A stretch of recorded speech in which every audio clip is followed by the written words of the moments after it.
ഏലപ്പാറ കൊഴിക്കാനം ഹെലിബറിയ റോഡിന്റെ വിവിധ ഭാഗങ്ങൾ തകർന്ന് ഗതാഗത യോഗ്യമല്ലാതായി മാറുന്നു. 2 മാസം മുമ്പ് ഈ റോഡിന്റെ തകർന്ന ഭാഗങ്ങൾ അറ്റകുറ്റപ്പണി ചെയ്ത് നവീകരിച്ചിരുന്നു. എന്നാൽ ചുരുങ്ങിയ നാളുകൾ തന്നെ അത് തകർന്ന് വീണ്ടും പഴയപടിയായി മാറി. ഏലപ്പാറയിൽ നിന്നും കോഴിക്കാനം ഹെലിബറിയ വഴി ഏകദേശം 6ഓളം ബസ്സുകളാണ് സർവീസ് നടത്തുന്നത്. ഇതിൽ KSRTC ബസ്സുകളും ഉൾപ്പെടുന്നുണ്ട്. കൂടാതെ സ്വകാര്യ വാഹനങ്ങൾ, ടാക്സി വാഹനങ്ങൾ അടക്കം ഇതുവഴി ദിനംപ്രതി കടന്നുപോകുന്നതാണ്. തോട്ടം മേഖലയുടെ കടന്നുപോകുന്ന പ്രധാന റോഡാകിയാൽ തോട്ടം തൊഴിലാളികൾ ഉൾപ്പെടെയുള്ളവരുടെ പ്രധാന യാത്രാമാർഗം കൂടിയാണിത്. 2019 PMGCY പദ്ധതിയിലാണ് ഈ റോഡ് ടാറിംഗ് ചെയ്ത് നവീകരിച്ച് നൽകിയത്. ഇതിനുശേഷം തകർന്ന ഭാഗങ്ങൾ പലതവണ അറ്റകുറ്റപ്പണി ചെയ്തു. അവസാനം 2 മാസങ്ങൾക്ക് മുമ്പാണ് ഈ റോഡിന്റെ വിവിധ ഭാഗങ്ങൾ ടാറിംഗ് ചെയ്ത് നവീകരിച്ചത്.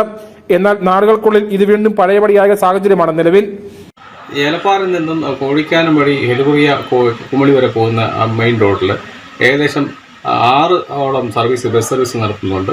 അല്ലാതെ സ്കൂൾ കുട്ടികൾ പോകുന്ന ബസ് റൂട്ടും കൂടെയാണ്. ബൈക്കിൽ ഒരു ദിവസം 300ഓളം ബൈക്ക് യാത്രക്കാർ പോകുന്ന വഴിയും കൂടിയാണ്.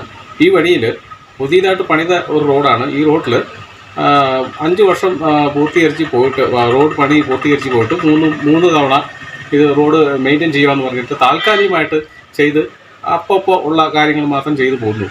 അല്ലാണ്ട് ഇത് സ്ഥിരമായിട്ടും അറ്റകുറ്റപ്പണിയുമായി ബന്ധപ്പെട്ടുണ്ടായ അപകടമാണ് ഈ റോഡ് ഇത്ര വേഗം തകരാൻ കാരണമെന്നും ആളുകൾ ചൂണ്ടിക്കാണിക്കുന്നുണ്ട്. നിലവിൽ ചില ഭാഗങ്ങളിൽ വലിയ രീതിയിൽ റോഡ് തകർന്നിട്ടുണ്ട്. അടിയന്തരമായി ബന്ധപ്പെട്ട അധികൃതരുടെ ഭാഗത്തു നിന്ന് ഈ തകർന്ന ഭാഗം നവീകരിച്ച് ഈ റോഡിനെ സംരക്ഷിക്കണമെന്ന ആവശ്യമാണ് നാട്ടുകാർ മുന്നോട്ട് വയ്ക്കുന്നത്. News bureau, Peermade.